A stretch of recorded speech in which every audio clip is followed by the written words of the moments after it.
యోహాను సువార్త 13వ అధ్యాయం 12వ వచనం మనం చదివితే, ప్రభువారు కూర్చుండి ఆయన చేసిన పని ఏంటో అక్కడ మనం చూస్తున్నాం. 13:12 వారి పాదములు కడిగి, వారి పాదములను కడిగి తన పై వస్త్రము వేసుకునిన తరువాత, మరలా తన పై వస్త్రాన్ని వేసుకొనిన తర్వాత ఆయన మరలా కూర్చుండి, ఆ మాట అండర్లైన్ చేసుకోండి, ఆయన మరలా కూర్చుండి, నేను మీకు చేసిన పని మీకు తెలిసినదా, మీకు తెలిసిందా? బోధకుడనియు. చాలండి. ప్రభు అడుగుతున్నాడు ఒక ప్రశ్న, నేను మీకు చేసిన పని మీకు తెలిసిందా? అందరూ నా వైపు చూడండి ఒకసారి. ప్రభు నీతో మాట్లాడుతున్నాడు, ఇంతవరకు నీ జీవితంలో చేసిన మేళ్ళు నీకు తెలిసినయా అని అడుగుతున్నాడు దేవుడు. నీ ఆన్సర్ ఏంటి? నీ సమాధానం ఏంటి? ఎన్నోసార్లు నువ్వు సన్నిధికి వచ్చి ప్రార్థన చేశావు, దేవుడు నీ ప్రార్థన విన్నాడు. ప్రభు మాట్లాడుతున్నాడు, నేను చేసిన పని మీకు తెలిసిందా? చాలామంది అబ్బాయి ఇంకా తెలియలేదని అంటున్నారు. చాలా దేవుడు ఎన్ని మేళ్లు చేస్తున్నా, ఎన్ని ఉపకారాలు చేస్తున్నా ఇంకా నాకు అది లేదండి ఇది లేదండి అని చెప్పి లేని వాటిని చూసి బాధపడడమే తప్ప ఉన్న వాటిని బట్టి దేవుని స్తుతించలేకపోతున్నాడు చాలామంది. నీకు లేని వాటిని గురించి ప్రార్థన చేయొద్దు నేను అంటలేదు, దేవుని సన్నిధికి వచ్చి ప్రాధేయపడొద్దు నేను అంటలేదు, ఆయన పాదాల మీద పడి బ్రతిమాలొద్దు నేను అంటలేదు. ప్రార్థనలో నువ్వు పోరాడాలి అని దేవుడు కోరుతున్నాడు. అయితే అంతకన్నా ప్రాముఖ్యంగా ప్రభు మాట్లాడుతున్నాడు, నేను నీకు చేస్తున్న పని నీకు తెలుస్తుందా అడిగాడు. ప్రశ్న అడిగాడు ఆయన తన పై వస్త్రాన్ని మీద వేసుకుని ఆయన కూర్చుండి తన శిష్యులందరితో మాట్లాడుతున్నాడు. This was an incident happen in the upper room. Upper room అని మేడగది అనే ఒక మేడగది ఇప్పటికీ కూడా మనం యెరూషలేములో ఒలీవల కొండకు ఆపోజిట్లో ఆ కొండ ఉంటుంది, సియోను కొండ. దాని మీద మేడగదిని ఇప్పటికీ మనం చూస్తాం. ఆ మేడగదిలో యేసు ప్రభు వారు శిష్యులందరినీ కూర్చోబెట్టిన తర్వాత ఆయన వెంటనే లేచాడు. పైకి లేచి తన పై వస్త్రాన్ని ప్రక్కన పెట్టి ఒక తువాలు తీసుకుని, ఒక పళ్ళెం తీసుకుని, దానిలో నీళ్లు తీసుకుని శిష్యుల పాదాలు ఏం చేస్తున్నాడు? ఆయన కడగడం ప్రారంభించాడు. Can you imagine the creator God, the one who created heaven and earth, the one who is supreme over everything, one who has a control over everything, started washing the feet of his disciples. తన శిష్యుల పాదాలు కడగడం మొదలుపెట్టాడంటే యేసయ్య. What a humility! ఎంత అద్భుతమైన తగ్గింపు! ఆధ్యాత్మిక జీవితంలో కొన్నిసార్లు మనం ఎదగలేకపోవడానికి కారణం ఏంటో తెలుసా? ఏదో రకమైన హెచ్చింపు అపవాది తీసుకొస్తున్నాడు మనలోనికి. సేవ చేయకుండా, ప్రభు కోసం వాడబడకుండా, దేవునిలో ఎదగకుండా, ఆత్మ ఫలాలు ఫలించకుండా చాలాసార్లు నువ్వు వెనకబడిపోవడానికి కారణం ఏంటో తెలుసా? ఏదో రకమైన హెచ్చింపు నీలో తీసుకొస్తున్నాడు. యేసయ్య మనందరికీ మంచి పాఠం నేర్పిస్తున్నాడు. అదేంటో తెలుసా? శిష్యుల పాదాలు కడుగుతాను. కంగారు పడిపోయారు శిష్యులందరూ కూడా, ప్రభువా నువ్వు మా పాదాలు కడగడం ఏంటయ్యా? ప్రభు అన్నాడు, మీ పాదాలు కడబడకపోతే మీతో లేకపోతే నాతో మీకు ఏముండో, పాల పంపులు ఉండవని ప్రభు చెప్పాడు. వెంటనే ఆయన పాదాలందరికీ కడిగిన తర్వాత, అందులో పేతురు ఉన్నాడు, యోహాను ఉన్నాడు, తోమా ఉన్నాడు, ఇంకా శిష్యులందరూ కూడా అక్కడ ఉన్నారు.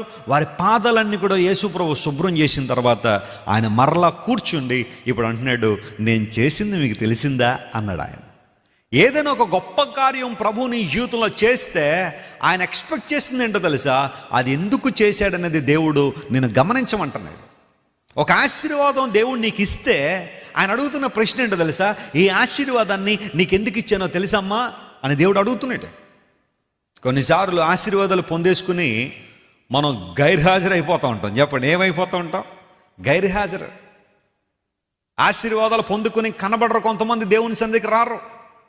దైవజనుడా మా కోసం ప్రార్థన చేయి, ఉద్యోగం కావాలంటే ఇంక దేవుని సేవకులు ఏం చేస్తాం మరి? ప్రార్థన చేయాలి కదా. ప్రభువా సహోదరుని ప్రేమించి ఉద్యోగం దయచేయమనగానే ఉద్యోగం రాగానే అమ్మగారు కనబడదు. మరలా దేవుడు అడుగుతున్నాడు, నీకు ఉద్యోగం ఎందుకు ఇచ్చానో తెలిసిందా?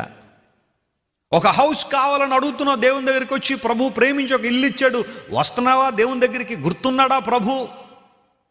లేదా వ్యాపారంలో అభివృద్ధి కోసం వచ్చావు, ఒక సంతాన లేమితో దేవుని దగ్గరికి వచ్చావు, ప్రభు మేలు చేయగానే అని అడుగుతున్నాడు, నేను చేసింది మీకు తెలిసిందా? ఇది ప్రభు అడుగుతున్న ప్రశ్న. దైవ సేవకునిగా మాట్లాడుతున్నాను, జాగ్రత్త వినండి. ప్రభువు నాకు ఇచ్చే ప్రతి ఆశీర్వాదం వెనకాల ఒక బాధ్యత ఉంటుందని గుర్తించాను నేను. దేవుడు ఏదైనా నాకు ఇచ్చాడు అంటే, ఒక ఆశీర్వాదం ఇచ్చాడంటే, ప్రభువా దీని వెనకాల నీ రహస్యం ఏంటయ్యా? ఏం చేయాలని ఆశిస్తున్నావు? ఒక కారు దేవుడు మనకి ఇచ్చారంటే ఇష్టానుసారం లోకంలో తిరిగేసి అది ఎక్కడో చెట్టుకు గుడ్డేసి ఆ తర్వాత షెడ్లో పెట్టేస్తామని కాదు. అది దేవుని కోసం తిరుగుతుందా కారు? ప్రభు కోసం వాడబడుతుందా? నీకున్న బైక్ దేవుని సేవలో వినియోగించబడుతుందా? ఒక యవనస్తుడు మా తండ్రి గారి దగ్గరికి వచ్చి, పాస్టర్ గారు సైకిల్ తొక్కలేకపోతున్నాడు గారు, పిక్కలు పట్టేస్తున్నాయండి, కొంచెం బండి కొనుక్కున్నారు, ప్రార్థన చేయండి అన్నాడు. సరే ప్రార్థన చేద్దాం లోపల పోను అక్కడ ఆగచ్చు కదా, యవనస్తుడు ఆగలేదు. పాస్టర్ గారు ఒక నిమిషం అండి, బండి కనుక దేవుడు నాకు ఇస్తే మిమ్మల్ని ఎక్కించుకుని మొత్తం తిప్పేస్తానండి సేవలో అన్నాడు. వా, వాట్ ఏ గ్రేట్ హార్ట్! ఎంత అద్భుతమైన హృదయం తమ్ముడు. గట్టిగా ప్రార్థన చేస్తుందా అని చెప్పి ప్రార్థన చేయగానే దేవుడు బండి ఇచ్చిన తర్వాత విచిత్రం ఏంటంటే ఆ బండి కొనిన దగ్గర నుండి ఎప్పటిదాకా ఒక్కసారి కూడా ఎక్కించుకోలేదు దావీదుని. ఏంటయ్యా అంటే, ఇంక బండి వచ్చింది, ఇంకా ఇద్దరు ముగ్గురు ఎక్కించుకుని తిరగడం, వాళ్ళ మిసెస్ గారిని ఎక్కించుకుని తిరగడం, వాళ్ళని ఎక్కించుకుని వీళ్ళ ఎక్కించుకొద్ది నేను అంటల్లా. మరి నువ్వు చెప్పావు కదా మరి దేవుని సేవ చేస్తానని. ఏం చేసింది నీ బండి దేవుని సేవ? ప్రభువు మాట్లాడుతున్నాడు, నేను చేసింది నీకు తెలిసిందా? మరణ పడక మీదకి వెళ్ళిపోయావు. కరోనా వలన మరొక వ్యాధి వలన దేవుడు స్వస్థపరిచి బయటికి తీసుకొచ్చాడు. ఎందుకు తెచ్చాడో తెలుసా నీకు? నువ్వు ఆయన కోసం వాడబడతావని, ఆయన కోసం జీవిస్తావని, దేవుని సన్నిధిలో ప్రార్థిస్తావని, ఉజ్జీవ జ్వాలలతో నువ్వు నేను దేవునిలో ఎదుగుతామనే ఆలోచనలోనే దేవుడు 20 లక్షల మంది ప్రజలు గతించిపోయారు. గతించిన సంవత్సరం కరోనా వలన వాళ్ళందరిలో మనల్ని ఉంచకుండా దేవుడు సజీవులుగా ఉంచాడంటే ఆయన చేసిన పని నీకు తెలిసిందా? God is speaking to somebody. దేవుడు నీతో మాట్లాడుతున్నాడు ప్రియ తమ్ముడు. మన ప్రతి పరిస్థితుల్లో దేవుడు మనకు చేసే ప్రతి కార్యం వెనకాల ఆయన గుర్తిస్తున్నాడు. Do you perceive? గుర్తిస్తున్నావా? తెలిసిందా? యేసు ప్రభు శిష్యుల పాదాలన్నీ కడిగిన తర్వాత ఆయన వచ్చిందండి, నేను ఈ పని చేశాను ఎందుకో తెలుసా?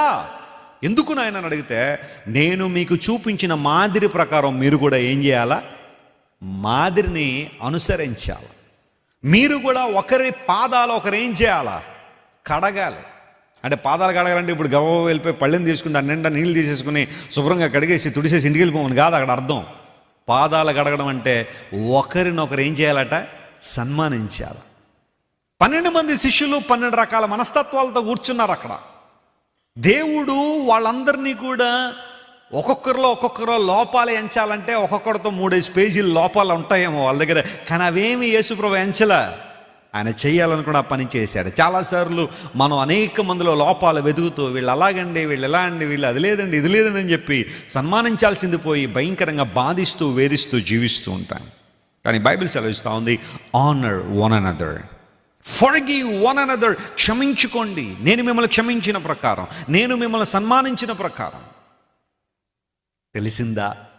ప్రభువు చేస్తున్న కార్యాల వెనక ఆయన ఎందుకు ఆ పని చేస్తున్నాడో తెలిసిందా? గమనించావా? బైబిల్ అదే చెబుతుంది ఇక్కడ. ఆయన కూర్చుండి ప్రశ్నించాడు.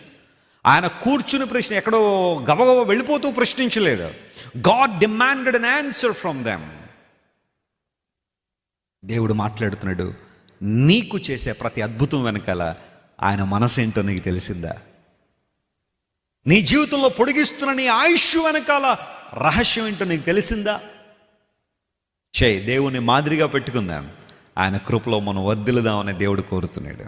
ఆయన నీకు చేస్తున్న ప్రతి మేలు వెనకాల ఒక ప్రశ్న ఉంటుంది, ఇది ఎందుకు చేశానో తెలుసా అని దేవుడు ప్రశ్నిస్తాడు. నువ్వు దానికి సరైన సమాధానం ఇవ్వాలా? దేవుని సన్నిధిలో ఆయన ఎందుకు నీకు మేలు చేస్తున్నాడో, ఎందుకు నీకు అద్భుతాలు చేస్తున్నాడో గుర్తించి ఆయన చిత్త ప్రకారం నువ్వు జీవిస్తే ఆశీర్వాదాన్ని దేవుని నువ్వు పొందుకుంటావు.